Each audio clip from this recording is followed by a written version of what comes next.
Hello friends video रे मु 5टी question दे देछि जो माने 5टी क्वेश्चन आंसर लिखिबे गोटे कमेंट रे ही 5टी क्वेश्चन आंसर लिखिबे थोड़े मात्र लिखिबे दुई थर लिखिबे नहीं। First question where is Vijaystambh located.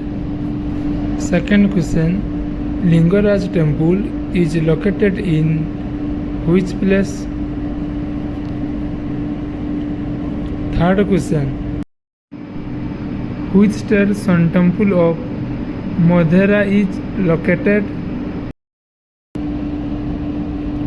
Fourth question in which state is Jagannath temple located।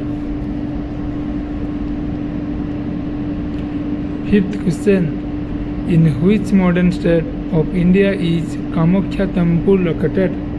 जो माने 5टी क्वेश्चन आंसर गोटे कमेंट रे लिखि सारिले वीडियोटी को लाइक करंतु सांग मानकु मध्ये शेयर करंतु जो माने प्रथम थर पई मो वीडियोटी को देखुचंती सब्सक्राइब करंतु आगु मध्ये बहुत गुडे क्वेश्चन आसीबो सेति मध्ये मु किछि क्वेश्चन पचारिबी जो 10 जण कमेंट बॉक्स रे फास्ट ठीक आंसर देथिबे समानकर नाम परवर्ती वीडियो रे मु कहिबी।